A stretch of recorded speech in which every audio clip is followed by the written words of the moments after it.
What's up, everybody, and welcome back to another spooky issue of Hops Geek News. This is episode 76. We've got a fun one lined up today. We are collaborating with 3 other podcasts to make one gigantic extravaganza go down. We're going to be talking Scream this fine episode. But first things first, if you stumbled upon us and don't know how to find us again, please search Hops News on all your favorite platforms. Go to Instagram, search Hops Geek News. Go to Twitter, search Geek Hops. And then we even got some sweet merch out there. So you can go to hopsgeeknews.threadless.com. And everything that we get goes right back into the podcast. We've got stickers. We've got sunglasses. We've got keychains. We've got shirts. We've got it all, man. So with that said, lately, y'all have been blowing us up. A lot of people have been listening. So seriously, really appreciate that. I want to say that first and foremost. And I'm Matt, a.k.a. Mash. Alongside me is Lauren, a.k.a. the Hoppy Mommy. And let's get this party started. We're going to kick it off with what are we drinking tonight? What are you drinking over there? I am drinking a double New England IPA called Ghost Blimp from Tactical Brewing. This is, I'm sure many of you know, one of my all-time favorite breweries. Dude. Yes, it is an actual ghost on a blimp. I'll have to definitely, I actually posted it on Hops News tonight, so I'll have to post it on the Geek page with something a little geekier. Yes. But they don't usually, it's not usually like a Halloween beer. They'll occasionally just release it throughout the year. But this year they released it with a couple sours that were definitely Halloween themed. I already posted one of the zombie ones on our Instagram, which that picture came out so cool. And then the whole Instagram crashed that day. Oh God. We all survived the great Instagram, Facebook meltdown of 2021. My grandma couldn't get her vaccination research done that day. So I don't know what she was doing. I don't know how anybody survived. All I picture is just a bunch of angry people in their cars shouting at the sky. So we did it. We survived. Thank goodness. And Twitter exploded for a little bit. It did. But this is double dry hop with Citra, Galaxy, Ella, and Vic's Secret. And it is at a 9% ABV. What's the secret? Yep. It's Vic's Secret. Maybe it's like Victoria. I always heard Victoria's. Maybe it's that he's Victoria, and that's Victoria's secret. Is that Vic she's became Vic. Victoria, or did Victoria become Vic? I think Vic became Victoria. Oh, that's the secret, huh? Look, I have no idea if that's true, but I have heard that before. That's what Victoria's secret is. Probably bullshit. Probably bullshit. Victoria doesn't really have a secret. I don't know. Who knows? Yeah, maybe we'll find it one day. Her underwear leaves much or little to the imagination. There's not too many secrets held in those cups. Very true. Very true. And you go in there and it's like, you feel weird. You know, I'm a girl. I've gone in there plenty of times. And it's just like, you're walking around. It's like, I don't belong in here. This is weird. And then you got these other people have no issues doing it. I don't know. That's just off topic. Speaking of tactical, I remember my brother running around Victoria's Secret with red underwear saying he was Superman. And then when my mom yelled at him, he's like, well, why'd you drive me to an underwear store? Why'd you take me? All right, sorry. You're going to miss what are you the drinking? Panty raid. First, though, I want to talk about like 5. Tactical Brewing. I love that brewery a lot. Like that may be one of the better Orlando-based breweries. And 100%. Their tap room is dope. Like if we had just hung out there all day and drank, that would have been awesome. I'm glad we got to see the other ones, but every beer I have ever had from Tactical Brewing is fantastic. Mm-hmm. So get there if you're in Orlando. Just hit up Tactical if there's one thing you do and you're looking for a good brewery. So definitely. I am, however, I thought this can was kind of spooky. It's called Spruce. It's an IPA.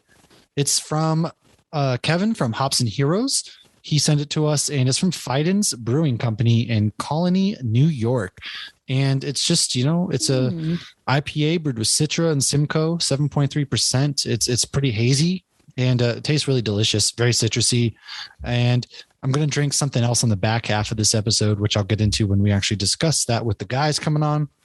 Like I said, we are talking with a couple of podcasts. So Chris from Geek Peak, Josh from 4 Nerds by Nerds, and Redfox from Night of the Living Pod. They're all going to be coming on today. So wicked pumped.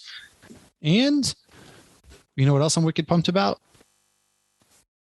To hear what you messed up. Oh yeah, my birthday is this week. I'm going to go see Halloween Kills probably for it. And I got a PlayStation 5. So I'm living pretty good. Carrie hooked me up PS5. She gave it to me early, #blessed. And so I can't complain about not going to Chicago this week. And we're going to probably go see Halloween Kills. Oh, nice. I am excited for that. So I was actually referring to, I was excited to see what we're not experts on this week, though. Really not much because, we watched Nightmare Before Christmas last week. Of course, there's a million more fun facts I could have sprinkled in. And my internet did suck. I'm really sorry. If it does it again tonight, Spectrum's getting a very angry Karen call tomorrow. It's literally 2000, almost 22. The fact that we can't get reliable, stable internet should be like a federal crime at this point. But the ridiculous part is like the movie didn't skip once. The movie was fine the whole time, and that's on the same damn Wi-Fi. I don't know. The Wi-Fi was like, shut up, I'm trying to listen to this. I know, right? But one of the fun facts, though, that I did want to mention that I had forgot was in the end scene when they're playing hockey because Santa made it all snow. There's actually a version of they're playing hockey with Tim Burton's head, and they ended up changing it to just like a puck. I guess they thought it was a little too dark or something, but you can actually Google it, and they show his little head getting knocked around by the hockey stick. Okay, that's kind of cool. I wish they would have kept that. Cool. I need that in my life. That's dope. I wonder if it wasn't Disney, if they would have done some of the stuff a little more how they think of the children, will you? Yes. But yeah, if you enjoyed our show last week, there's props that made us on Disney Plus. There's on Netflix. There's the movies that made us. There's an episode of Nightmare Before Christmas, and all of them just have so much, cool information with interviews with actual people. And with this movie becoming such a cult phenomenon too, you have people that were very minor, that aren't considered famous by any means that worked on this movie. And all these years later, they're like finally getting like the notoriety they deserved for like a job well done. And they're loving it. So I think that's really cool. Okay. That's what I messed up on. Yeah. So pretty great.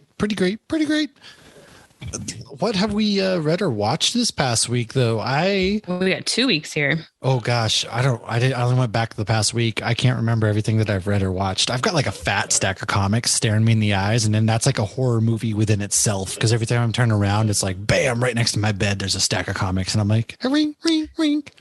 It happens. It does. I gotta get into. I gotta catch up. I've been playing Star Wars Squadrons. That's been pretty fun. And that's what I've been mostly playing on the PlayStation 5. But I have watched Scream, of course, because we're about to talk that. I've watched a couple other spooky movies. Like I watched the first 4 episodes of Midnight Mass on Netflix, which is... It's got a lot of like religious tones in it, but there's also some other stuff that's like a secluded island. This dude was in jail. He came back to his family, and now there's like some mysterious stuff happening. So I recommend it. It's kind of a slow burn at first, but it picks up, and it's actually pretty decent show. What else have I read or watched? Oh gosh, Ted Lasso, of course. The finale is this Friday, so I've been watching Ted Lasso. Oh, there's one more? There is a season finale. Is already out now, but when we're recording this, it's this Friday. So, okay, because I thought I had caught up last night, and so I guess I get one more. Oh, nice. Nope, we get one more, and then that's the season finale. So I'm going to be really sad. That's like the best show on television by far. I can't even explain to you. My love for Ted Lasso runs so deep that we might have to do an episode on Ted Lasso. I watched Only Murders in the Building, which I've talked about it before. It's with Martin Short, Selena Gomez, and Steve Martin. And that show, it's very good. Very, very good. It's on Hulu. It's funny because there's a murder that takes place in the building, of course, that they live at, and they make a true crime podcast out of it.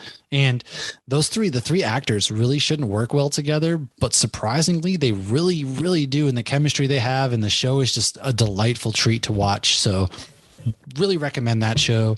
And Squid Game started Squid Game last night. And is it called Squid Game or Squid? I don't know. Whatever that game. I thought it was Squid Game. And so I started that. We got through episode 1 last night, and that is a savage show. Is it all like subtitled? Like it's not in English, right? Well, they have it dubbed in English, so you can watch it either subbed or dubbed. And I've been watching the dubbed version because I don't do well having to read while, I think that's also like I'm a pleb. I haven't just reading it. I'm a simpleton. So I've been watching it dubbed, and it's a pretty good show. If you don't know what it is, it's spelled Squid Game. Okay, like a squid. It's a Korean show that took 10 years to actually get made. The guy kept getting rejected, and he finally got it approved, and it's blown off. And so the main character is in a bunch of gambling debt, all this stuff. And he's presented with an offer of, hey, here's your chance to win a ton of money.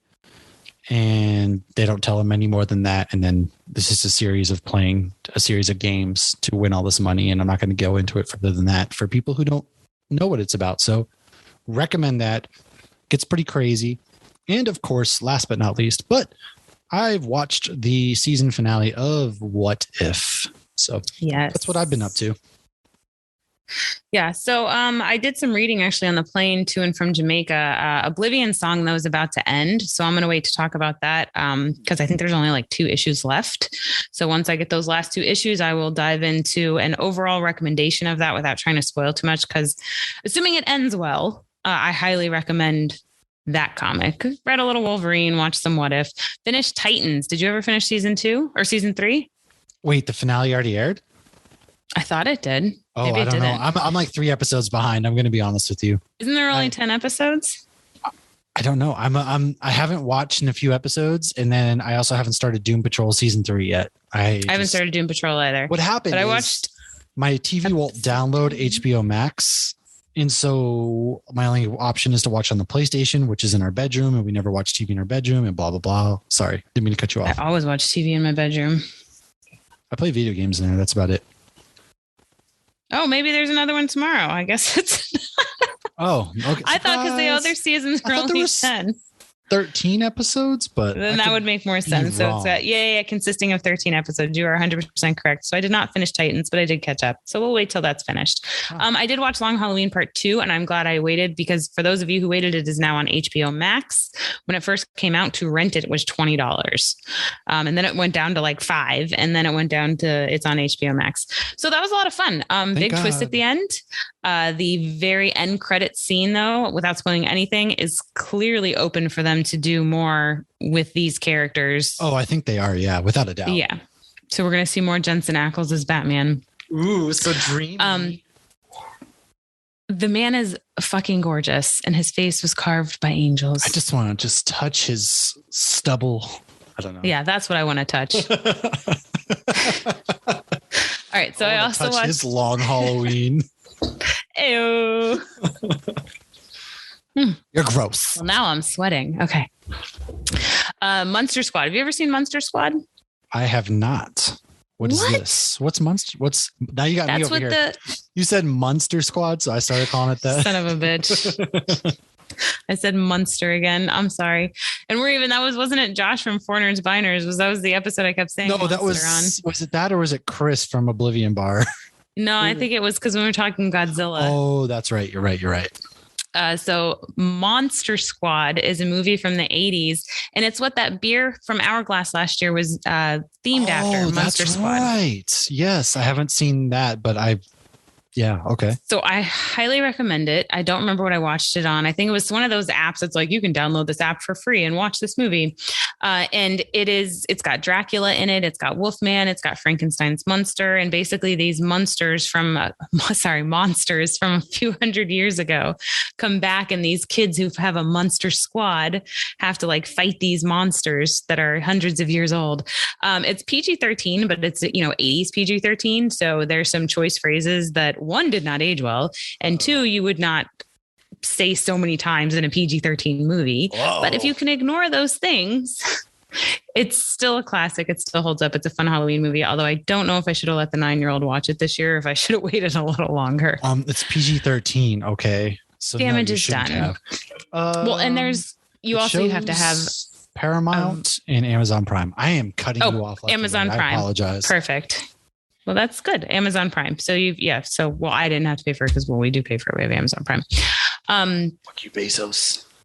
And there's, the whole virgin thing. You got to have a virgin to say something to get rid of the monsters. But I already told my kids when they watch Hocus Pocus, that just means somebody who hasn't kissed somebody. So, and we'll leave it at that for now. What do you tell your kids when they watch Hocus Pocus, huh? What do you tell them? I haven't told them anything because the question hasn't come up yet. So, is that what you tell the 18-year-old? You're like, yes, that's what it means, and that's why she's over there trying to shut her door. No, I tell her if she has sex, she will get pregnant and die. As you should, because that is the truth. You will die both emotionally and economically. So, I will never financially recover from this. No, said every parent ever. And that's the Sopranos movie. I did watch that. Many Saints of Newark. I really loved it. If you're a Sopranos fan, definitely watch it. It is a prequel, and it is so much fun to see them depicting the characters, some of which you knew seeing them young, and some of the characters you had only ever heard about. John Bernthal actually plays Tony's dad, and he wasn't too much in it. The movie really wasn't about him. It was more about Christopher Moltisanti's dad, and Christopher Moltisanti dies at the end of Sopranos. I won't say how or anything in case anybody still wants to watch the show. But he actually narrates this a little bit. So it's kind of cool because he mentions how he died and when it starts and that's his dad and all that. But I would love to see more of John Bernthal play Johnny Soprano. But it's really funny because the mom in Sopranos is always like, oh, my Johnny was a saint. And of course, they never get along in a single scene in this. But it was really good. I very much so enjoyed it. And the kid who plays Tony Soprano young is James Gandolfini. I was going to say that was his son. Yeah. Okay. Yes. So that was really cool. And, a nice little nod to his dad who did, pass away in real life. So that was probably really cool and very emotional. And David Chase is part of it. So if you appreciate David Chase and how he handled Sopranos, I probably like the movie. And I'm sure there's mixed reviews on it because, whatever. But I very much so enjoyed it and I recommend it. So that's all I got. I've seen nothing of Sopranos. I know how it ends. I've seen the end scene, but nobody knows how it ends. Okay. Well, I'm just saying I've seen the final scene. I've just... final scene's terrible. Yeah. I've just never... When everyone in the world thought their HBO went out. I just never got into it. You know what I mean? Forget about it. Tim, here's your Stanley cameo. Tim doesn't like it because he grew up in New York and he's like, I went to high school with a bunch of those kids who think they're hot shit because, their dad's so-and-so. Your dad's a mafia member? I don't know if necessarily a mafia member. Maybe they just work for the sanitation department. I don't know. Interesting. They get a lot of stuff that falls off of trucks. But he said he was never a fan of Sopranos, but I always liked it. That's fair. Well, let's roll into some news real quick before we dive into Scream. Feel a little woozy over here. Speaking of, I feel a little woozy over here, man. I think I'm dying. Finally, you dipshit, get up! I can't, Billy. You caught me too deep. I think I'm dying here, man. Mom and Dad are going to be so mad at me. Speaking of dying, did you see the teaser trailer for the House of Dragons or whatever the hell we're calling that Game of Thrones spinoff show with Matt Smith? Matt Smith. I did, but it's really not much. You don't see anything. Well, no. I mean, you didn't see anything in season 8 or 7 of Game of Thrones. Never mind. You know what? Especially in the episode where it was all black. I'm going to watch this show. I like Matt Smith. Mm-hmm. I hate Game of Thrones now with a burning passion.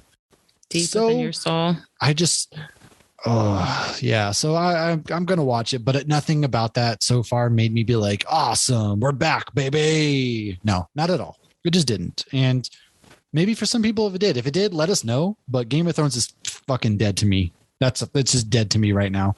And I want it to be buried. What is dead can never die. So it will never die. Sorry. Until Arya kills it out of nowhere because who has a better story than Bran? Never mind. Speaking of who has a better story, Webtoons and Ishmahawk announced an official live action miniseries based on the hit Batman comic Wayne Family Adventures. So we're going to get a live action miniseries of some more Bat Family because when in doubt, whip out your bat is like DC. Especially if it's Jensen Ackles. We get a ton of just Bat content. So whatever, I'm going to watch it. We all know this. Something I haven't watched in a while that seems pretty interesting is Wentworth Miller is going to reprise his role as Captain Cold for the 100th episode of Legends of Tomorrow. Nice. I forgot that show was still going to be honest with you. It's the best DC show out there now. Oh, it was the best DC show when it started as well, because Flash Flash was good for a while. Arrow was decent for a while. And then both of those, just the wheels have come off. And obviously Arrow's done, but Yeah. But when Legends first started, I felt like it was like where they sent all the characters that were really shitty in Arrow and Flash. Absolutely. And we're like, let's make and then they started to kill off or get rid of those characters that weren't good. And they replaced them. Like the guy who plays Nate, he's awesome. I really like him. Sarah Lance is good. I like her. But like, I was watching it with my daughter the other day. She had never seen the one with the thong song in it. And it's called Swan Thong was the name of the episode. And they're in a museum and he just hits the Cisco thing. And it's just like, I mean, come on, there's a whole scene and the one girl's got the shake weights and they're fighting these historical characters. And I can't even begin to describe the scene because it involves talking about the Greek faiths and all this stuff. Well, and it's very campy, but it's funny too. And they're at the point now where they make fun of themselves and they even break the fourth wall quite often. I think when I started to fall in love with the show was the day that the character Nate looked at a DeLorean because they were in the 80s, because, you know, they time travel. And he goes, now that's a time machine. And like, of course, they have the big, you know, spaceship or whatever. But there's even a reference to Supernatural in it. So in the show, you know, all the CW shows are connected. Basically, all the, you know, the DC CW shows are connected. So they connected Supernatural too, but Supernatural is a TV show in their world. So they're actually in the woods and they're lost and they stumble across the Impala with all of the weapons. And Sarah goes, hey, it's Sam and Dean's car. They're not going to need these weapons because it's just a TV show. And so they take the weapons. And what's funny though, is in Supernatural, there's an episode where they are sent to a reality where Supernatural is a TV show. So maybe that reality is the reality that all the DC characters are in. That's a lot going on. That's a lot to I'm not there they're yet. Part of the multiverse. I'm not there yet. I'm done. What else you got? I have Rowan Atkinson, Sally Hawkins, and Olivia Colman have been cast alongside Timothée Chalamet, who is from Dune, and Wonka, and the filming has begun this week in London. This is a movie nobody has asked for, but we're all gonna get. We're still recovering from the Johnny Depp one. Oh, and now I guess this is taking place as young Willy Wonka. I don't know. We don't need to go into everybody's backstory, man. Like, you just don't. I want to go into what the grandpa's backstory. Why the hell Grandpa was he Joe? Why you're such a lazy piece of shit? On the bed. This is like the second week that motherfucker's. But his legs work all of a sudden when he gets a golden ticket. Interesting. All right, Grandpa Joe. Yeah. What's his? But he was. Yeah. Sounds like a moocher to me. Oh, he's such a mooch. Such a mooch.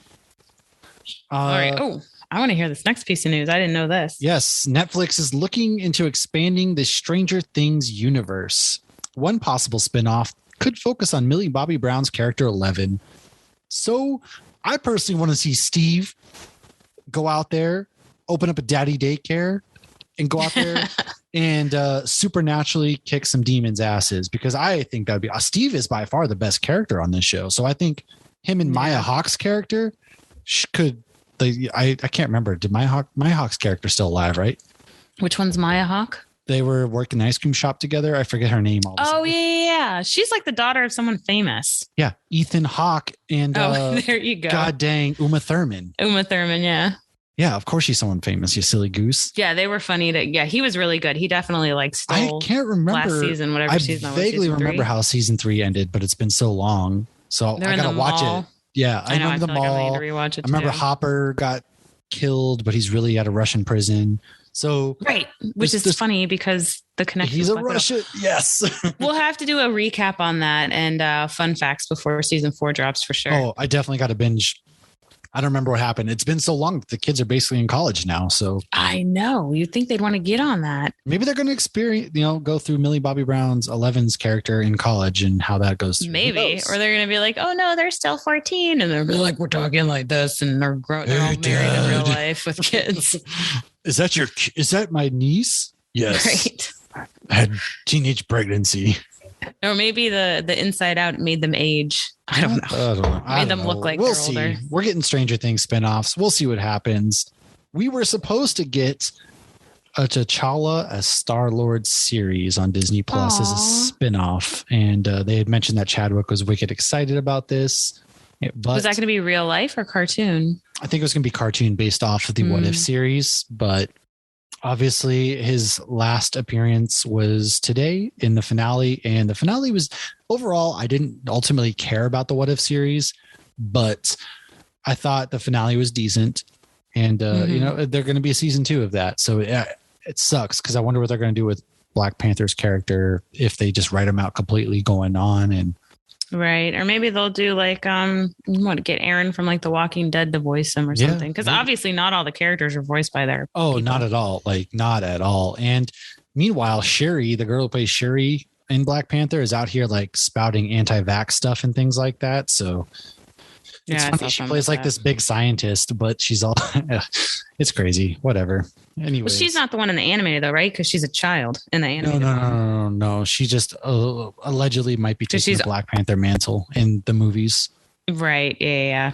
We'll see. Well, those theories have been flying since the second everybody found out he passed. Yeah. And then my last bit of news is that Hotel Transylvania will release on January 14th on Amazon Prime Video, no longer releasing in theaters. That kind of sucks, but these movies are actually decent. You know, for kids movies, I have a soft spot for the Hotel Transylvania, Adam Sandler and crew. Not a bad set of movies, but it's not going to be in theaters anymore, and it's not coming out until January. I feel like I've been seeing this preview forever, so they should just release it already. But got to make the rules, man. Release the tapes. What do you got? All right. I'll go through mine pretty quick. So Black Widow is now on Disney Plus for no extra charge. Netflix now has Seinfeld, but what's funny is they have cropped it to fit the widescreen thing of Netflix and not the actual, TV size when it came out in the 90s. And so there's an episode all about like a pothole because, the show's about nothing. And so George is literally gesturing to nothing on the Netflix version. So they're cutting out plot points on Netflix. But, that's a great show. Black Widow lawsuit has settled. The good news about that is the Tower of Terror movie with Scarlett Johansson will move forward. And obviously, I like how they're like, where we've come to terms. I can't wait to do more creative things with them. And they're basically now like, what lawsuit? What beef? I know. But I don't think they expected to come out looking as bad as they did. Disney was definitely in the wrong on this one. Yeah. But the fact that they had people like Benedict Cumberbatch and Elizabeth Olsen, who they're still actively working with and need to be actively working with for these MCU movies, we're like, dude, this isn't cool. They had to do something. Whatever. No, Disney's not the best. Witcher's picked up for season 3 on Netflix. Reebok has a Ghostbusters shoe line. Ooh. William Shatner is going to space for the first time for real. Umbrella Academy season 3 will come out in 2022. No specific date yet. Resident Evil teaser trailer is out and shows a zombie dog. I am excited for that, but I'm also worried. Why are you worried? Because I can't get the Resident Evil movies correct whatsoever. So, I still haven't seen one. It's on my to-do list. No, just don't do it. Okay, fine. I thought you had told me before to do it. Star Wars Lego Halloween movie has come out. It's on Disney Plus. It's about 46 minutes long. Did you watch it? I haven't watched. No, not yet. I'm waiting for a night where I have all the kids home and we can watch it. I haven't watched it yet either. I wanted to. I just haven't had time to sit down and watch it. Yeah, so that'll be on our next. Oh my God! Watch party. Watch party.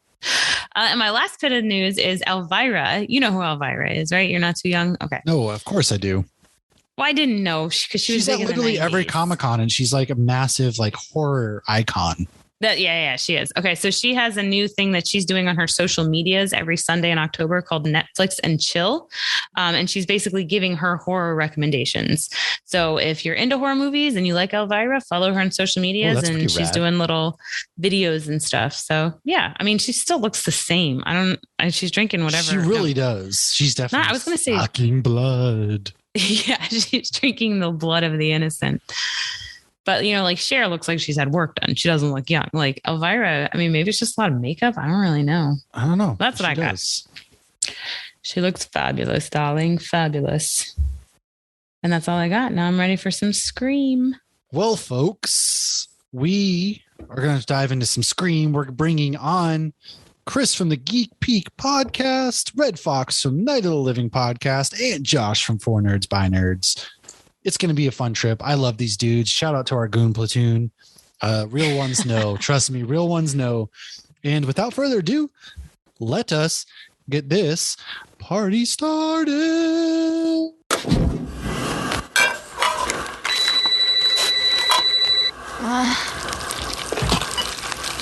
Hello? Why don't you want to talk to me? Who is this? You tell me your name, I'll tell you mine. I don't think so.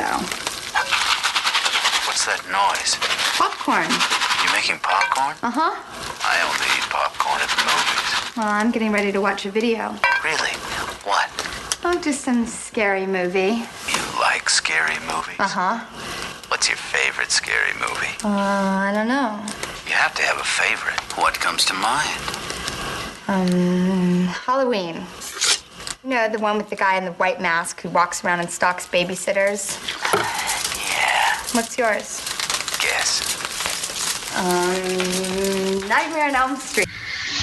Welcome back, folks. We got the mashup of mashups with you. We have Chris from Geek Peak. What up? We got Redfox from Night of the Living Podcast. What up, guys? And we got Josh from Four Nerds by Nerds. Hey, how's it going?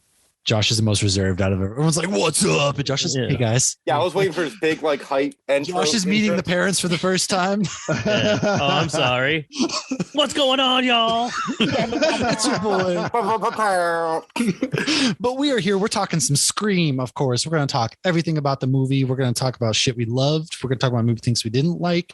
And we got some other things to talk about. So first and foremost, Chris, you have been on this show before. We talked Last Jedi, unfortunately. It's a pleasure to be back, by the way. What is up, you two? What is, you're beautiful, just beautiful as ever. The mustache, I'm staring at one of the best mustaches that the United States of America has ever seen. You look like a cop from the 80s. I know. This man was actually in Reno 911, believe it or not. You literally look like you taught my gym class. I have clients at work that are like, you have like a straight up 70s porn stash. And I'm like, oh, is that what it looks like to you? I feel like that's like an offer. They're hitting on you there. Yeah, I've been propositioned. Chris has some mustache rides. He's got the old ladies at work, but I'm like, oh, you remind me of my husband back in the day. Back in the day. The year was 1947. Chris is like, can you take your teeth out? Then we have a deal. Oh my God. Well, we're starting this very strong. Real quick down the rabbit hole. No, but for those of us who may not have listened to that episode or may not know who you are, plug your show. Tell us who you are, what you guys do. Welcome. Yeah. So I'm Chris. Greetings from the mountaintop. I am a 1/3 of the Geek Peak Podcast. We talk movies, TV, music, and video games. Basically, our goal is to save you time on content recommendations and also talk very stupidly and candidly about all things pop culture. We do some trivia here and there. We do some would you rather kind of stuff. Really, we just had an alien conspiracy episode where that really went off the rails. Yeah, so just a little bit of everything. So you can find us on all your favorite podcasting platforms. That's Geek Peak like a mountain, and on Twitter and Instagram at Geek Peak Pod. Also, I just started a show with my good friend Joshy here from Four Nerds by Nerds and our other friend Miles from the Distum Podcast, little super group we got going on. That one's called High on Horror. H on H Pod is our Twitter and Instagram tags, and I think TikTok, right, Josh? Yep. Yeah, and that is all horror movies. So we just review them. Our first episode is breaking down our top 5 favorite horror movies, each one of us. And that has been a blast. So, yeah, check those shows out. We really appreciate any support. And best part about doing these shows is collabing with you fine people. Hell yeah. I just want to say real quick, though, I feel like you're understating how awesome your podcast is because you did 2 full episodes on Disney songs right before the Alien episode. So your range is really, it was funny because I was listening to one of my kids is like, what are you listening to? Because all of a sudden they hear like Moana. Anytime anybody mentions Disney or puts it in a title, Lauren's senses just go crazy. And she's like, I got to go. She goes into the phone booth, listens to it, and she's like, inject. My mouse senses are tingling. No, that's the Jensen Ackles. When people mention Jensen Ackles, that's what starts tingling. Oh, yes. Disney's different. Wait, is Jason Ackles coming today? Oh God. One day. Checks hair. If he shows up, I'll make sure he does. No, you're right. We chat pretty much. I chat with each three of you. I mean, everybody here in this room tonight. I mean, obviously Lauren and I, we chat pretty much every day, but I chat with you fine gentlemen every single day, just about. And to say you guys have been like brothers is an understatement. So I always love getting together and chatting.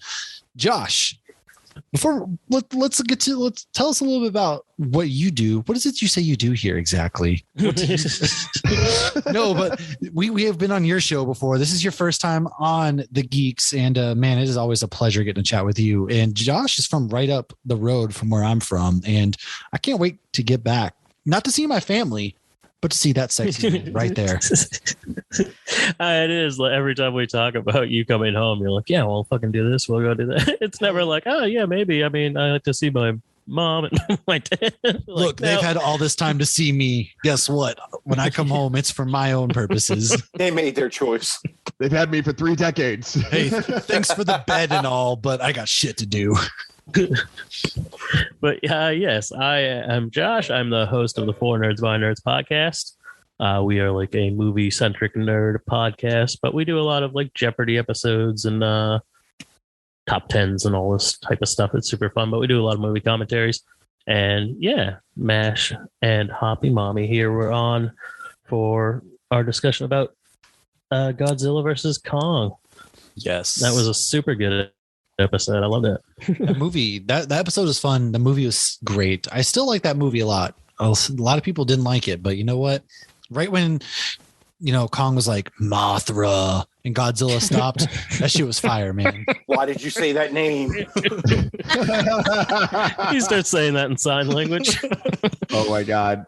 Yeah, Mash just got triggered when you said that joke there. Godzilla looked down the hole and Kong looked up and was like, "Save Mothra." Godzilla was like, "Say less." No, always a pleasure. Always a pleasure. And then, of course, we have the man who I've been wanting to work with for a long time. He's got the fancy strap. He showed up with the ghost face mask. He's got the pants. He's got the shirt. Our man, Redfox. What's up, brother? How you doing? What up, Mash? Hoppy, thank you guys for having me on. I am Redfox. I am the host of Night of Living Podcast, a pop culture podcast where I like to describe it best as controlled chaos at its finest. We record weekly episodes talking about whatever we want, whenever we want. We just kind of make shit up as we go along, all in the realms of pop culture, comics, manga, anime, you name it. So check us out on Twitter at Night of the LP, because our night is just getting started. And we have our new show, Nightmare Fuel, popping off on October 10th. I chose the date 10/10 because the show is a perfect 10 out of 10. And I've been waiting to use that pun, and I saved it for tonight. Are you reading off a teleprompter right now? Because this is no, fire. I'm just this great all the time. Like I don't wear the strap for nothing, brother. Ladies and gentlemen, I wish you could see this.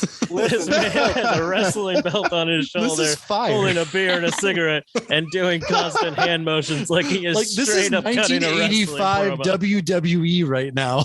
And let me tell you something else, brother. We're launching our show on October 10th, Nightmare Fuel. You got to follow it. We're going to be available on all podcast platforms. We're here to talk all that spooky shit. Oh. Thank you guys for having me. It is a pleasure. I've been waiting for a long time to work with the man, the myth, the legend.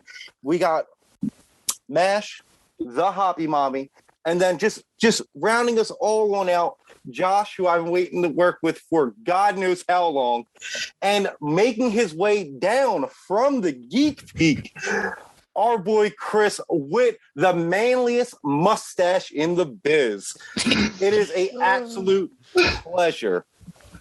Straight. What are you drinking over there? I need. You're waving a beer all around in my face. I need to know, what is it that you're drinking exactly? So this is I like to call it beer number 3. But it is Great Lakes Crushworthy. It's got a beautiful can here, as you can see. This looks like something that everyone in the 80s would have tattooed across their chest, saying mother. I'm going to get it across my throat saying saying Hops Geek News. Just to support the brand, let them know. Gotta show the people the love. And it's the crush-worthy, low-calorie, gotta stay in shape, citrus wheat. He says as he rips the cig, gotta stay in shape, brother. gotta stay in shape with beer number 3 here. Hey, hell yeah. I'm on beer number 3. Chris, what are you drinking real quick? We didn't even talk about that. I need to know. I sent you guys some pictures today, but I went ape shit at ABC and Chris bought the entire liquor store. So I bought so much alcohol today. As long as it's not Bud Light seltzer. No seltzers. They did drink the flannel pack though. I know. I saw that. Oh God. Trent was like, oh, this whatever this pumpkin spice thing is, it tastes like Febreze. Hell yeah. Sign me up. So I'm drinking Elysian Night Owl Pumpkin Ale. It's honestly delicious. I'm not even that big on pumpkin beers, but I was like, you know what? Let's go. Let's do it. So I saw part of mashed dye inside there. Sorry. I was going to do the pumpkin spice latte with the coffee infused, but I was like, I'm going to be fucking wired if I do that because we're recording this at 9:00 at night. Wait, you guys can drink coffee and be wired? I literally drink coffee and I still pass out. I think I have an issue though. Is that not normal? You might need to go to the doctor, man. I agree. Coffee just keeps me normal. I drink it, then I go like right to sleep. The coffee beers don't do anything to me, but if I'll have coffee too late, but I feel like the alcohol counteracts the caffeine. That's true. Elysian is a good brewery. I know they're InBev, but yeah, that is a good, their pumpkin spice pack that you picked up, dude, wicked good. I keep hearing good things about it. Yeah. They're brewed out of Seattle, Washington, and 6.7% alcohol. And you got, it says brewed with pumpkin seeds and spices. Oh, and it's damn good. I could definitely put a, I'm about to be on beer number 3. I'm going to join the 3 club. I got to join the 3 club in a minute too. If I may plug myself for a second, I'm drinking. You may. My own beer that I brewed. Oh. It is a pumpkin fresh maple syrup from Maine, mind you, no big deal. And it's a coffee stout, and it's supposedly a 9%. I don't know if it's actually that high or not. Or maybe my tolerance has gotten a lot better. I don't know if that's a good thing, but yeah, no, actually, I don't know how you can get. It's kind of good. It's pretty good. I just pumpkin maple, and I brewed this shit. So cheers to me. God damn it. You had my curiosity, and now you have my attention. Well, I think I have like 18 bottles, so I might have to send one down your way. I know Lauren, I'm sending you a couple, and yeah. But speaking of Lauren, what are you drinking? So I just finished up. I'm on beer number 3 as well. I just finished up Basic Bitch, which it said bitch last year. It doesn't anymore. This is Brew Bus. This is actually a pumpkin spice latte milk stout. So some of the pumpkin spice lattes are a little too sweet, but milk stouts are they're supposed to be kind of sweet, but not overly sweet. So this is actually a really good one. But I moved on to Imperial Dank Star from Civil Society. Oh yeah. And if anybody's had a Civil Society, it is an amazing year. Was it earlier this year? You sent me that because I had it with my Death Star Lego set. Yeah, I sent it to you last year, and then my dad actually was here this past weekend, and he was like, "Have you tried?" I'm like, "I've tried it, but I'll take it." So this beer is fantastic. And if you've ever had Civil Society IPA, all of their IPAs are fantastic. I'm not going to lie, though, they're also very much so the same, but they're still awesome. And they do some cool can art. This one's a double IPA. It says 11%, though. So I feel like that's a triple IPA, but it's fantastic. And to keep in the spirit of the season, I got it in my little jack-o'-lantern glass. Look at you.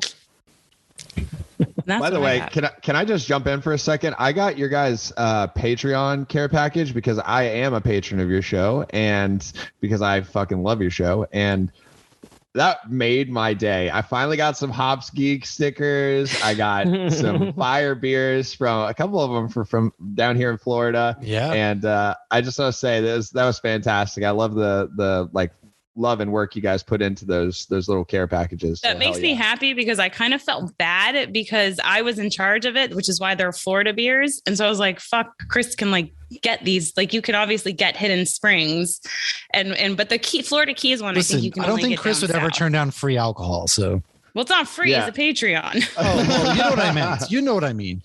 It's free. He drank an entire bottle of Game of Thrones hard alcohol on my podcast. I will say, winner. They're great beers. I do owe Chris actually for like the last 6 months because me in the post office, God, I work across the street from it. And I'm so fucking bad at getting there, but I do. Should I just have them pick shit up off my doorstep? Special pint glasses right here that have the Hops Geek logo on them, so I owe him a couple things. Hey, I won one of those. But yes, I sent you that one, right? I did get you that one. Oh yeah, I love that good. one. Just making sure. Red got his before me. Oh, I won the contest, and I won the 4 Nerds by Nerds contest. Yeah. Dang. Anyways, I win everything. Do another contest. So who wants to talk some Scream tonight? Oh yeah, Scream. Oh, that's a Scream right there. We are talking the 1996 Scream film written by Kevin Williamson, directed by Wes Craven, and in my opinion, it stars Neve Campbell, Courtney Cox, and David Arquette. And in my opinion, this probably kicked off like a whole new generation of like slasher films. So, like I said, we're going to run through kind of the movie, what we thought about it, and we're going to chat some other shit. So, I want to know first things first, Redfox, when did you first see this movie? Well, you see, Mash, I first discovered Scream. It was the summer of 69. No. I saw Scream back when I was like, I don't know, maybe like 13, 14 years old. Absolutely loved it. I've actually seen it most recently. The 3 times during COVID, we rented out a movie theater to watch Scream. It was the best Bro, thing. What's it like to have friends, firstly? So cool. Go ahead and ask me in a few weeks. I don't know. I seen it. Every time we've seen it, me and my lady seen it the one time. Me and my brother seen it the other time, and I don't like being around people, so it was perfect. He was like, "Hey, you want to go see Scream?" I'm like, "Yeah, sure. Let's go spend $100, rent out the theater." We snuck so many beers into it; it was wonderful. It's a great time. Bro, good, wholesome. In your defense, though, if you go to a movie for 2 people, popcorn, all that shit, you're spending like $50 as it is. So why not ball out for the extra 50? Exactly.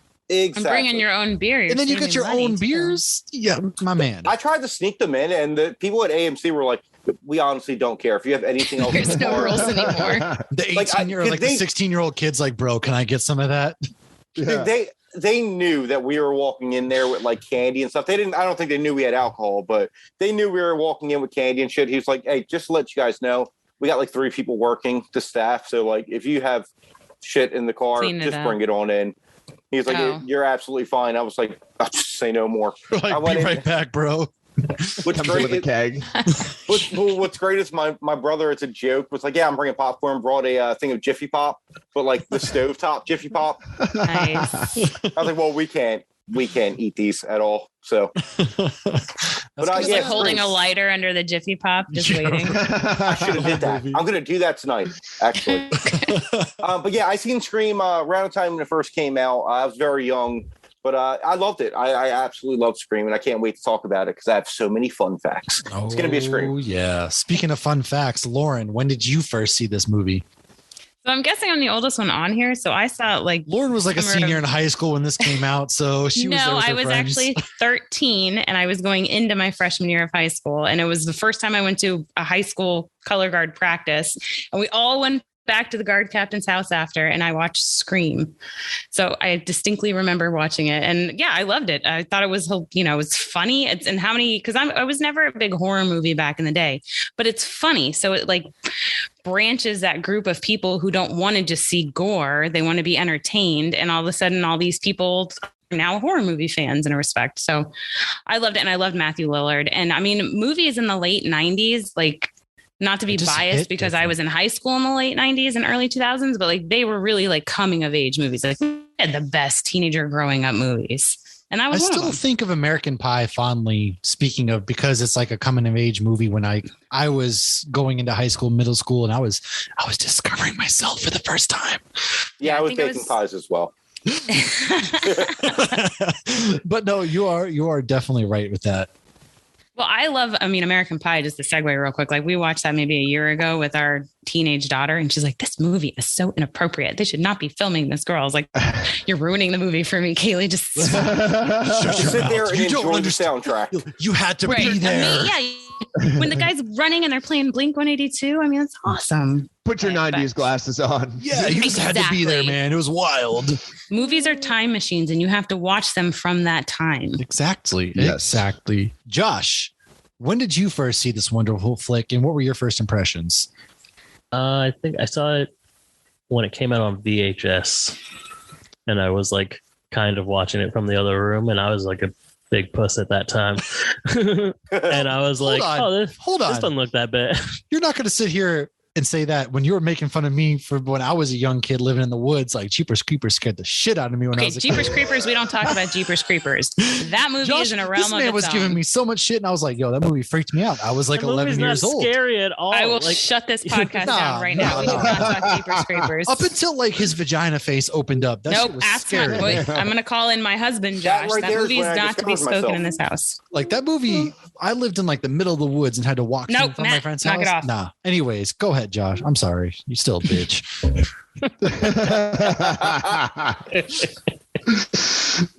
Yeah, all right. So I was scared of an actual scary movie because people get their intestines spilled out and it's very graphic and it's people that aren't much older than me. But and then we did it last year on my podcast. We did a commentary for it. So if you want to hear me joke about the entire movie, go listen to that. Oh, all of a sudden he grew up and grew balls. Okay. Yep. Would you hit puberty or something? You think you're better than me at something? Chris, what about you, my dude? When was your first time seeing this and what did you think about the movie? I believe I saw this around when I was 13 or 14. Now, I think I'm the youngest out of this group here. I was born in 93, so I was 3 years old when this movie came out. Yeah, I'm a little baby, but that's why I grew this mustache. Got to look like a man. I'll make a man out of you. But yeah, I was like really starting to get into horror when I first saw this. And I really liked like how self-referential it was. And I wasn't even like fully aware that like Wes Craven was doing like, other really famous horror films that were, iconic at that point in time. So I just remember watching this and being like I really loved the mystery component of this film too. Mm-hmm. I was super intrigued in that. And like Hoppy said, like the whole like coming of age plot as well. It just like really appealed to me, especially at that age. And now it's one of those movies that every single time I watch it again, it gets better and better and better and better. And there's not a lot of horror movies that do that. Like Cabin in the Woods comes to mind, but like, I just love this movie. Dude, I was watching it last night and I was like, man, there are certain parts that you're obviously like, okay, this is very 90s cheesy, but it's absolutely a film that gets better as I watch it. And like you guys, I was probably 11 years old, 12 years old. And I watched this for the first time on like HBO or some shit. I think I was waiting for like porn to come on. I don't know. HBO After Dark. Back in the struggle days. Was that what it was called? They'd have like random things with like the naked girl rollerblading or something. I think so. I'm looking it up. But that was like my first. And this movie spawned my entire love for horror films as like a genre because I love doing the geek shit. I love sports, but horror movies are like one of my favorite things to watch and talk about. And so this time of year is the best. And it really changed kind of like not only like the slasher genre, but horror movies in general, because in the 80s, you had, of course, the Michael Myers films. You had the Jason Voorhees films, which, of course, in each of those, there's always like that sex scene that goes on when somebody's going to die. But this movie didn't have that. Everyone looks like Chris. And everybody looks like Chris. The douchebag guy in the bed looks like Chris. They're even wearing Camp Crystal Lake shirts. He gets the bed folded up on him. Which he is wearing right now. Yes. I got this mustache influence from David Arquette in Scream, so I'm not living up to it yet, but I do. That's not a bad influence right there. I do need to talk about that first and foremost. So the characters in this movie, you have Neve Campbell, who's Sidney Prescott. Everybody should know. You have Courtney Cox, Gale Weathers, David Arquette, Dewey. Gale Weathers. Now, first of all, Gale Weathers, that's like the most like made up fake name that should be in one of those. This movie's so meta, films. They even make fun of that. She's like, yeah, I know. It sounds like I should be a meteorologist. Well, that's what this movie's one of those borderline. They know they're breaking the fourth wall, but at the same time, it's also like a serious flick. And starting with Dewey, has there been a more inept cop than Dewey, who's 25, living at home? I got one. His name Doofy from Scary Movie. Special order for Doofy. You know, when I was rewatching this, I had it on yesterday, and then when he came back in with the gun, when the guy's on the phone, I'm like waiting for him to come in with like the vacuum cleaner. Bro, he really shows up in the kitchen with the gun, like finger on the trigger, waving that shit around at his sister and his mom. I'm like, but at least he wasn't jerking off into the vacuum cleaner like he was in Scary Movie. How do you know? Oh, can I throw out a quick Scream fun fact? The original name was supposed to be Scary Movie. Oh, yes. And originally, Scream was meant to be called Scary Movie. They changed it to Scream based on Michael and Janet Jackson's Scream. Yes, thank you. They were listening to it and like, well, that'd be a great name for a horror movie. And bam, Scream. And then the Wayans brothers was like, yeah, nah, Scary Movie's ours, son. I told you not to disturb me when I'm cleaning my room. Marlon Wayans lived his whole life to get the dick shoved through his ear. That's the whole. Oh my god! Well, and that started the whole genre of these ridiculous mocking movies too. Scary Movie was the first, and then they did Not Another Teen Movie, and then God only knows what I mean. I don't even think anybody's seen some of the other movie, ones. And it's just like, wow. I've seen way more than I care to ever admit. Now Scary Movie was funny. I love every one of those Scary Movies.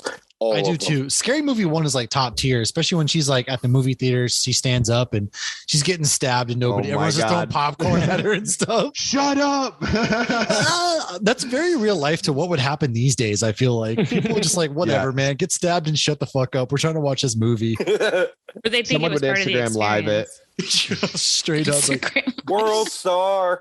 Yo, we in AMC, they're getting stabbed. They'd make a Twitter space for that.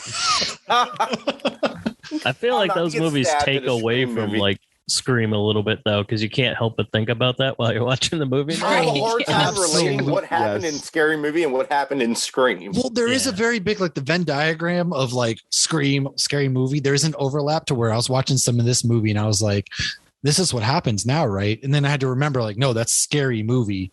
I was like, shit, that's right. I kept waiting for a piano to fall down the steps, which Nev Campbell. I was like, oh shit, that's right. That because you know what? If I was in actual Scream, I'd probably push a fucking piano down the steps. Yeah. Why wouldn't you? Yeah, why is Ghostface not getting high right now? I swear. I remember. I mean, I will say the one good thing about Ghostface is his man they get their ass kicked throughout this movie. By everybody. Yes. Like what the hell? That's one of the best parts about this movie, in my opinion, is how like realistic it actually is. Because like a lot of these other, major slasher killers, like you got Jason or Michael, for example, like you're not kicking them. And they are not relenting. They're solid wood, dude. You're not pegging Jason Voorhees in the nuts with a beer bottle. Definitely not. Halloween H2O, they tried to kick Michael Myers in the dick, and he just looked at him like, what the fuck are you doing? Right. Bro, what? I'm a Ken doll. That's an H2 no right there. You guys all think this movie gets like better with time, and I think like a lot of that type of stuff starts to stand out. Like this whole like time of horror movies, I feel like they all kind of feel like the exact same movie. They all are shot exactly the same. That's why Scary Movie looks so much like Scream, because every fucking movie just looked like that in the fucking early 2000s. I am interested to hear Josh's thoughts after Chris, because I don't think Ghostface is scary. No, I wouldn't say he's scary by any means. The beginning of the movies are like the most terrifying part, and then the rest. Well, the beginning of the movie where like Drew Barrymore walking him flail his arms around with big baggy sleeves and a hood on his head. And you do see, like you were saying before, you do see them fight back almost successfully. Like even Tatum like gets a few good shots and you almost think she has a chance. And you don't see that much. So that might be why they don't seem as scary, because they give you that hope. This is definitely like one of the few scary movies where they actually do fight back. People aren't just automatically running away. I mean, and Michael running Myers, up the stairs with the big boobs. Yeah, I do too. Like Friday the 13th, everybody just automatically runs away and they're running through the woods until they trip and fall, right? Unless you're in New York and you try to fist fight Jason on top of a building, then get your block knocked off. Yo, Buddy was walking through New York kicking trash cans mad as fuck for no reason. He fucked up their jukebox for no reason. He chose violence. I'll say this though.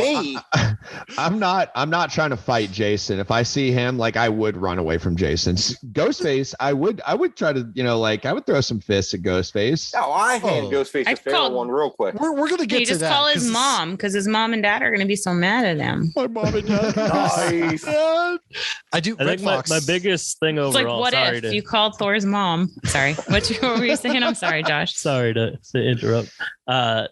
Like the fact that we're about to get a 5th movie in this series and the cast hasn't changed at all. Right. Like, it's hard to get. Why are you pumping your fist, Chris? It's hard to get. I can't wait. Like, it's coming out. I'm gonna be there opening night, dude. Sidney Prescott, like the worst person in the fucking universe. She has the worst life. You're telling me on 5 separate occasions, 10 different serial killers dressed up as the exact same character and want her to die. Like, including like her niece or something. What was the last one? That was right. Emma Roberts was the niece, and she, spoiler alert, and she was trying to kill everybody. It's like, I just picture them all like hyping each other up. But you didn't see that coming. Their ghost face meetings. She's like 5 feet tall. This is the time we're going to kill her this time. Josh, I'm going to disagree with you here, because that's why Ghostface is so sick, is because it's a killer that continues to manifest and different people keep taking up the mantle. It's not a Jason or a Michael or a Freddy. Always right. It's not supernatural. Yes. But you see Jamie Lee Curtis. To be the most unlikable person. That's what I'm saying. Jamie Lee Curtis is actually out there. Bitch. Yeah. I mean, you look at the Halloween franchise, Jamie Lee Curtis is like, nah, I'm making a fucking dungeon of doom and death. And Sidney Prescott's out here like, I'm going to go write a book and live my life in the hills. All the help that everybody wants her dead because her mom was a whore. Like every single That is pretty bad. It all be traced back to the fact that my mom literally slept with the entire This town. movie, if you think about it, this movie is really misogynistic. If her dad was a whore, nobody would have hated her. Red, you said that you would be scared of Ghostface, though?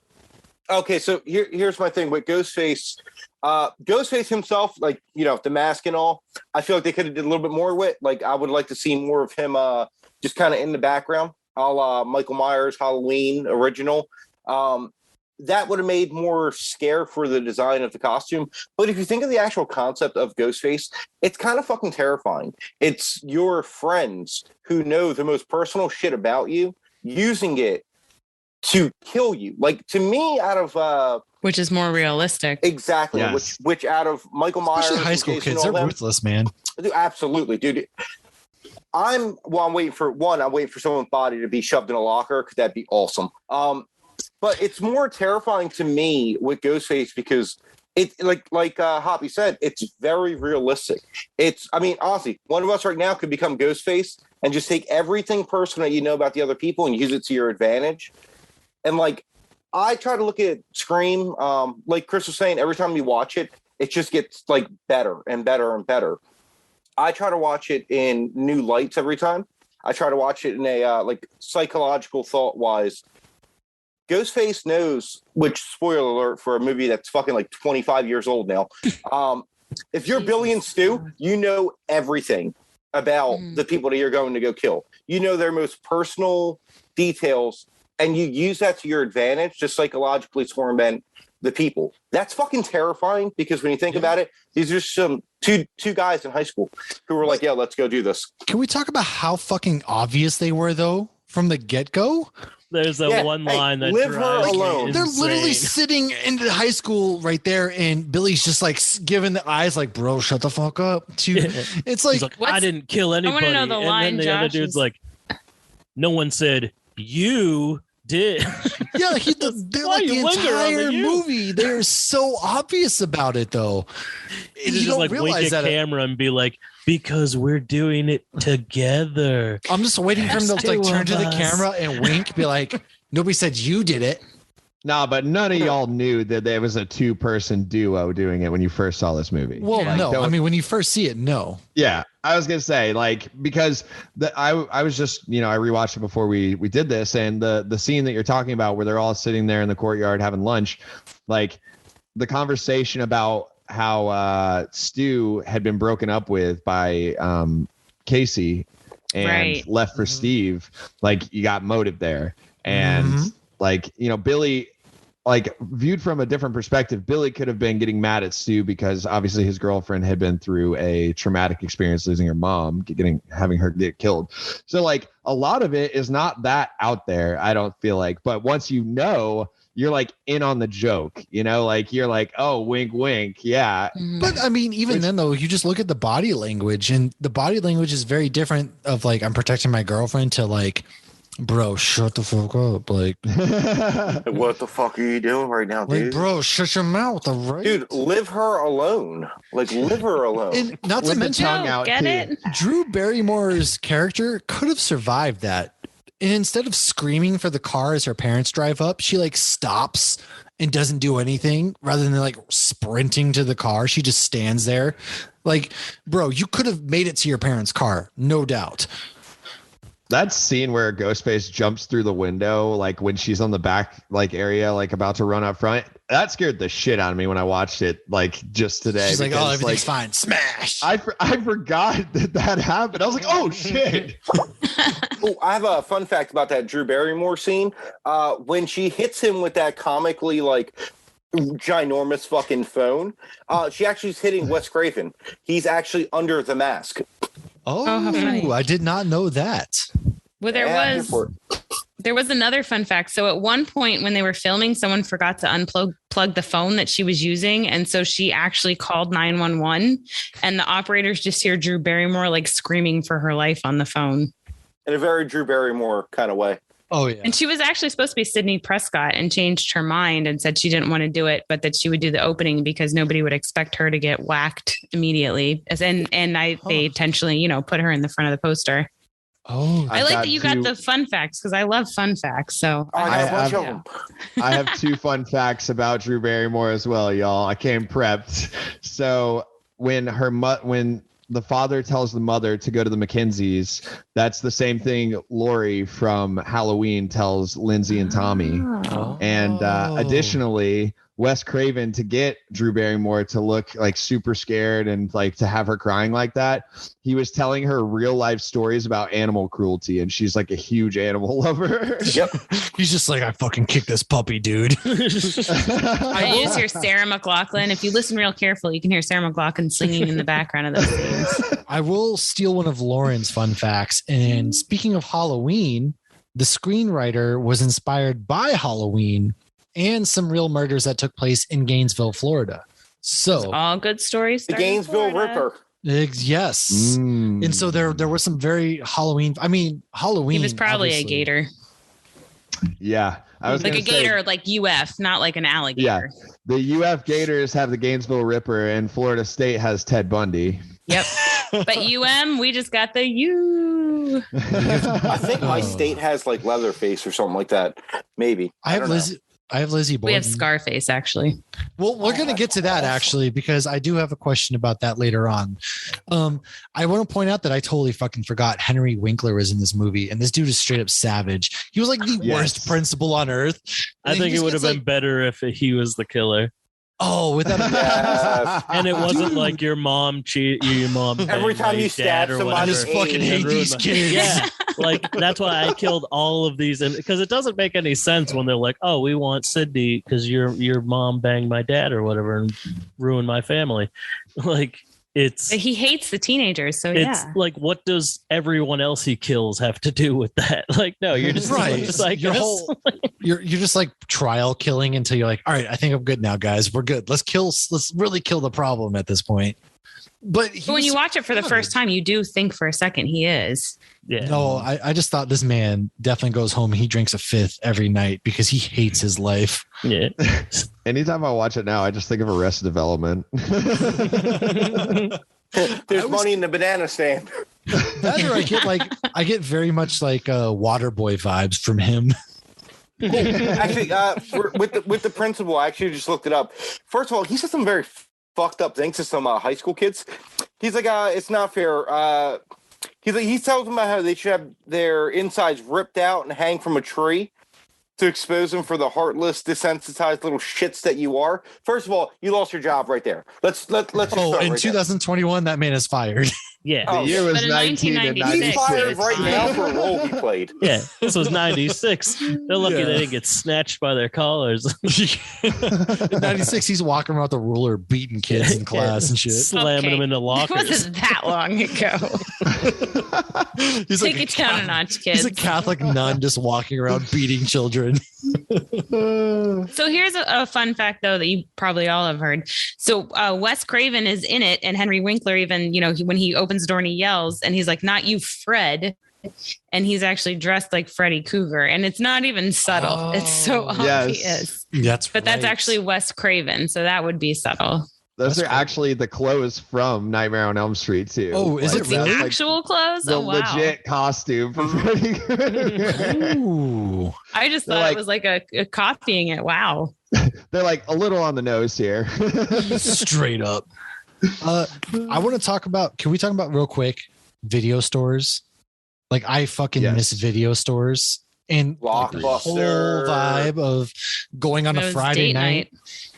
Like, oh, this reminds me, Red. So what we were talking about while you were away earlier was the fact that we're like, oh, Redfox is definitely going to get killed because you're sitting in your front porch, right? But then we started talking about Jamie Kennedy's character, speaking of video stores, where he's in there talking about the rules and who dies first, things like that. And we decided that you're the dude who we think dies. You get stabbed a couple times, but you still show back up. Just like Jamie Kennedy's character, who gets stabbed a few times. The man even gets shot in his arm, and he still shows back up. But to me, though, Deputy Dewey, though, he's the Kenny. He's the, oh my God, they killed Deputy Dewey. Yes. Because he comes back in more than just the first one. He comes back in the second one. And I think it's Scream 3 or 4. They were going to do a thing where he left a message on a videotape or on like a USB drive or something. Oh, like that. Jamie Kennedy. Yeah, they did do that. Died in character. He died, but they did do that. But he left videos about the rules and stuff. Yeah, that's right. It was 3. I'm sorry, I was distracted by Courtney Cox's fucking hair. Oh my God! You mean to tell me those bangs didn't do it for you, dude? She's like, oh, everybody likes Rachel's hair. Watch this. They were banging, but oh, nice. Ooh. So, two that's things the end there, of the real episode, quick. Right there. One, I would fuck Ghostface up. Tatum should have definitely threw more beer bottles at him. Absolutely up. He's going in an upward trajectory the whole time. Well, she dropped most of them on the floor because I even paused it because I was trying to figure out what beer it was and I couldn't get a clear shot. Oh goddamn! Now I'm gonna. Lauren's worried about the important shit. She's like, "What beer are they wasting?" This is a beer geek podcast. I got to bring the hops in. I gotta know. I'm right there with you. One, I would fuck Ghostface up. I already got a plan for that. It's called fight him and keep fighting him. That's why. To circle back to what Josh said earlier. Yeah, I'm pretty sure, like, at this point, Sidney Campbell is like the worst person alive because everyone's trying to kill her. But she keeps surviving because she does not stop fighting. Like, I'll give it to her. Dude, she from the gate, the minute Ghostface came at her, she started throwing hooks and haymakers. Yes. Like, she was all about fighting them. But it's ironic because when she's on the phone with them, she actually says, she's like, oh, well, they're running upstairs when they should be running for the front door. Plot twist, bitch. You tried to run to the front door, it was locked. So so it didn't work. I need to know. She had some balls too there. Like she did. She goes on the porch and is like, I'm calling your bluff. It's like, hell yeah, Sidney, get after it, because they're definitely lying. Do you want to die, Sidney? Your mother sure didn't. Fuck you, you creep. It is How nice super was that refreshing house, to see with the too. Porch? Oh yeah, so nice. Right? I need to know how would you guys, like, what would your game plan be? Say, like, you're trapped in this house. I'd straight up throw haymakers. Ghostface, that dude was getting punked all night. Like, like Rose McGowan has like a pitcher's arm. She throws a beer bottle and breaks over his dick, for God's sakes. Like, at that point, like, you're over there, like, picking up the glass and you're shanking this dude in his fucking throat, right? Oh yeah. Yes. There's plenty of shit to grab in that house. Like, you're in the garage. There's things everywhere. You're in the garage of all places. You're telling me you can't find shears? Like, that's the place you want to be. She hits him with the fridge. While that dude's down, kick him in the throat, for fuck's sake. I don't know, dude. Yeah, rip the arm off of the fucking inside of the fridge door and start stabbing him in the chest. There's so many weapons. any blunt item is... Yeah, I was gonna say I'd have a hard time in my beer fridge, but I'd be in my beer fridge, be like, okay, which one of these beers is acceptable to break? Like, Lauren's dead because she's like, I can't pick which one I'm happy with breaking. Yeah, I'm dead before I picked out a beer. I'm over here like, here's the goddamn like Bush's shears. I'm stabbing this dude, or you're just like jumping the fridge on him at that point. Like, come on, dude. Oh my god, you know how many I would have never went for beers that would go down either. with that? No, how dumb do you have to be like to go for the I could fit through that. No, you can't. You can't fit through that. You knew in your whole heart you were not fitting through that. No, we used to have one in our bed. There's no way. Homegirl had some, I don't even think my 9-year-old can fit through that. Homegirl she was tiny. Beat his ass. She like, well, going back to the house, going back to the Neve Campbell house for a second. I mean, see Neve Campbell. Yeah, or how do you say her name? Nev. Yeah. First of all, you go for the Neves. That's what you do for Ghostface.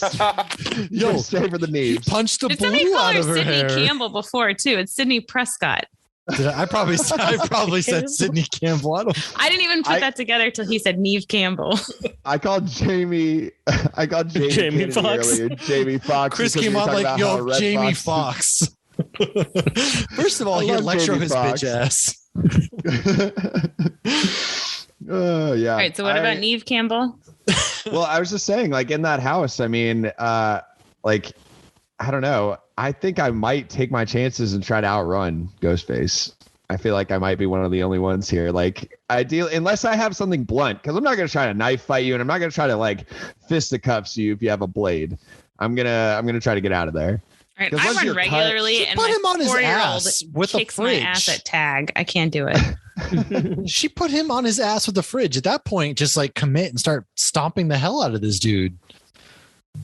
That is true. Until he slashes you. At the very least, I don't care if you're like the lightest woman on earth or the most built dude. If you just start stomping on that dude's dick, there ain't no way he's getting back up. You had the perfect opportunity to hit him with the people's elbow, and she chose not to. So that's my biggest gripe about it. Like, the man is down. I want to know, how strong is her garage door opener or Stu's garage door opener? They don't have the sensors on the garage door when she's standing in front of it. Like that stuff, that garage door wouldn't have. They did have those in the 90s. Like the garage door would not have come back down. She could have like stopped the garage and slid under. Instead, she goes for the kiddie door. Like, come on. And then you're also not going to like die from that impact because the garage door is going to stop. Garage door designers saw this movie and were like, hey, we should probably put some sensor. They're like, write that down. This is good stuff. Poor Tatum. How about the fact that all these drunk dudes like went and like drove to go see Henry Winkler hanging from the goalpost, and they survived. They were like, yo, he's hanging from the goalpost. They're like, straight up, get in the car, let's go. And you're like, let's get there for you to take him down. Yeah, let's get it for you to take him I down. wish they had shown that. That's some I want the deleted scene of them showing up. It's pretty morbid, dude. What was your guys' favorite kill in the movie, though? Oh, shit. This is easy for me. It's got to be the first one with Drew Barrymore. I mean, the shock and just like the general like tension of that entire scene, like that cold open of just shit hitting the fan, like the entire, conversation about what's your favorite scary movie. Like from that point, I was hooked. And, like there's a lot of other great kills. Like the garage door opener is definitely a top tier one. But I mean, that beginning it just hits so hard. That's fair. Josh, what do you got? I think mine might be Drew Barrymore's boyfriend. Because he gets strapped to the chair, sliced open and his guts pour out. Steve didn't even stand a chance, bro. No, poor Steve was just a casualty of war, man. Do you guys go out on the porch to to try to untie him, or do you stay on the phone? And no, Steve's dead at that point. Like, my bad, you're dead, man. There's nothing I could do for you. Like, you're strapped up out there. Peace. Yeah. They weren't married. No, I would have went out there and saved them.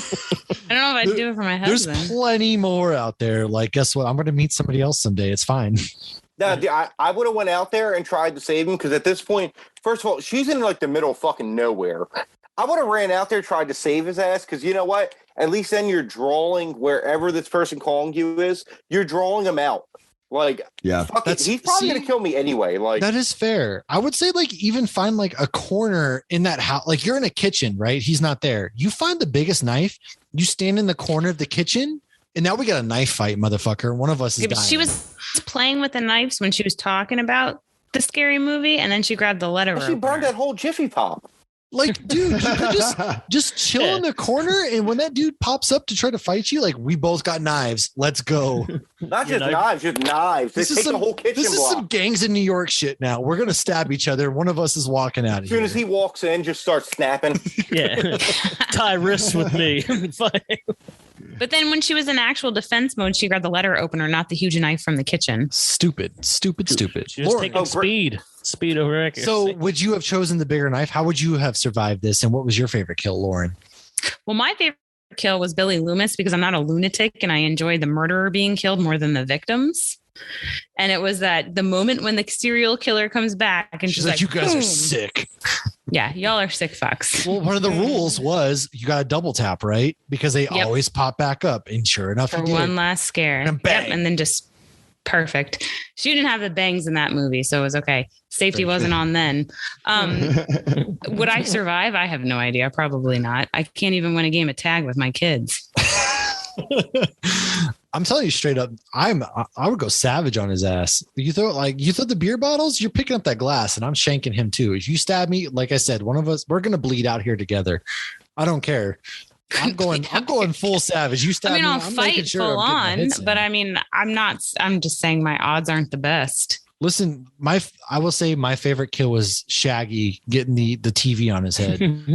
I just love Matthew Lillard so much, though, because part of me, like, I really felt like Matthew it was Lillard. Peer pressure, and I didn't want him to die.